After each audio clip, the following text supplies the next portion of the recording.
इस बार मेरी चने की खेती बड़ी अच्छी हुई है, दाम अच्छे मिल जाएंगे। बस कुछ ही दिन और चने पककर तैयार हो जाएंगे। मुझे कुछ दिन तक इसका और ध्यान रखना पड़ेगा। ऐसा बोलते हुए किसान अपने घर की ओर चल देता है। चिंटू बेटा, आज तुम खेलने नहीं जाओगे?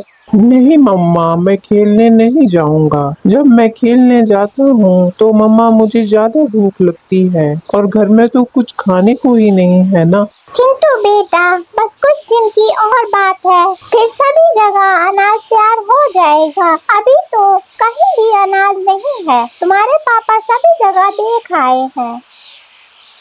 चिंटू बेटा, ये लो, थोड़ा सा अनाज घर में पड़ा है, ये तुम खा लो, इससे तुम्हारी थोड़ी भूख मिट जाएगी। फिर मैं जाकर देखती हूँ इधर उधर किसी के पास कुछ खाने को मिल जाए। चिंटू खाना खा लेता है और कुछ ही देर में रानी सोनू चिड़िया के पास जाती है। सोनू दीदी, क्या आपके पास कुछ खाने को है? रानी कोई, तुम तो जानती हो सभी पक्षियों के पास राशन खत्म हो चुका है। अब राशन कहाँ से लाएंगे? हमारे घर भी कुछ नहीं है, बस थोड़ा बहुत था, बच्चे खाकर वही गुजारा कर रहे थे। अब अनाज बिल्कुल खत्म है, समझ नहीं आता क्या करें। आज तो मैंने अपने बच्चों को थोड़ी सूखी रोटी पड़ी थी, वो खिला दी। कल ना जाने क्या होगा, कहाँ से अनाज आएगा। हाँ सोनू दीदी, समझ नहीं आता क्या करें, बच्चों को भूख से तड़पता हुआ देख नहीं पा रहे हम। रानी, तुम फिक्र मत करो, कोई ना कोई रास्ता जरूर मिलेगा। ऐसा करेंगे, कल सुबह जल्दी उठ के नहर के किनारे वाले बगीचे में चलेंगे, कुछ फल जरूर हमें मिल जाएंगे। थोड़ी दूर तो है, मगर रात होने से पहले हम सभी पक्षी लौट आएंगे। हाँ सोनू दीदी, हम सुबह जल्दी उठ जाएंगे, मैं जाते हुए सभी पक्षियों को बोल दूंगी कल सुबह जाने को। अच्छा सोनू दीदी, मैं चलती हूँ। ये कहकर रानी अपने घर की ओर चल देती है। कबूतर भैया, कुछ समझ नहीं आता, क्या करें? बच्चों का भूखा मरने की नौबत आ चुकी है। घर में एक दाना नहीं बचा। आस-पास सभी जगहों पे हम देख चुके हैं, कहीं अनाज नहीं है। समझ नहीं आ रहा भैया, करें तो क्या करें? हाँ कालू, सभी पक्षियों का अनाज खत्म हो चुका है। आस-पास कहीं भी अनाज नहीं है। भूखा मरने की नौबत आ चुकी है। अच्छा कबूतर भैया, मैं चलता हूँ, कहीं देखता हूँ, खाने का इंतजाम करता हूँ। ऐसा बोलकर कालू घर की ओर चल देता है। रास्ते में कालू क्या देखता है कि चील अपने मुंह में कुछ दबा के अपने घर की ओर जा रहा था। चील भाई, रुको रुको भाई रुको।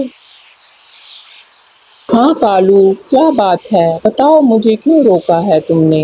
चील भाई, मुझे थोड़े से अपने ये चने दे दो। मेरा चिंटू बेटा बहुत ज्यादा भूखा है।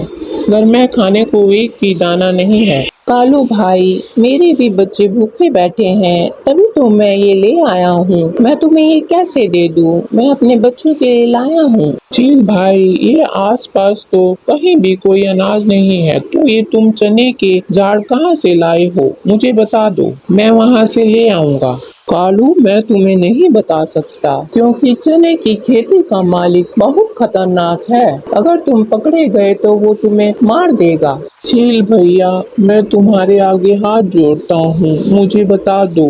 मेरे बच्चे भूखे बैठे हैं घर में, भूख से तड़प रहे हैं, मुझे बता दो। ठीक है कालू, मैं तुम्हें बता देता हूँ, मगर तुम और किसी को मत बताना, नहीं तो किसान को शक हो जाएगा अगर उसके खेत से ज्यादा चने गायब हुए तो।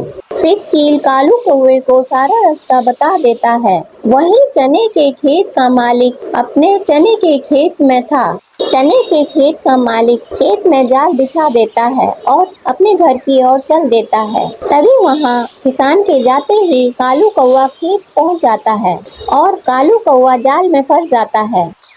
कालू कौवा जाल में फंस चुका था और वो अपने आप को निकाल ना सका। वहाँ रानी घर पर बड़ी परेशान थी कि कालू कौवा घर नहीं लौटा और आधी रात हो चुकी थी। सभी पक्षियों ने कालू को सारी जगह ढूंढ लिया, मगर कालू कौवा कहीं नजर नहीं आया।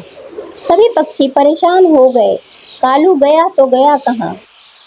अरे ये क्या है? मैं तो जाल में फंस गया, अब मैं कैसे निकलूं और क्या करूं? चील सभी पक्षियों को चने के खेत की ओर ले जाता है और वो क्या देखते हैं, कालू कौवा जाल में फंसा हुआ था।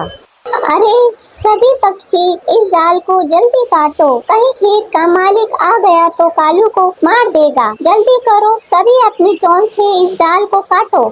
जल्दी करो, चने के खेत का मालिक का आने का समय हो गया है। जल्दी जल्दी अपनी चोंच चलाओ और जल्दी से ये जाल को काट दो। तभी चील देखता है कि खेत का मालिक अपने खेत की ओर आ रहा है। अरे भाई जल्दी करो, चने के खेत का मालिक आ रहा है। मैं तो भाग रहा हूँ, मुझे तो अपनी जान बचानी है। मैं तो भाग रहा हूँ। नहीं नहीं, हमें नहीं भागना, कालू को ऐसे छोड़ के हम नहीं जा सकते। जल्दी जल्दी करो, जल्दी जाल को काटो, थोड़ा ही रह गया है। चील तो भाग जाता है, मगर बाकी पक्षी हिम्मत नहीं हारते और जल्दी जल्दी जाल को कुतरने लगते और तभी जाल फट जाता है और सभी पक्षी उड़ जाते हैं और कालू कौवा भी उड़ जाता है।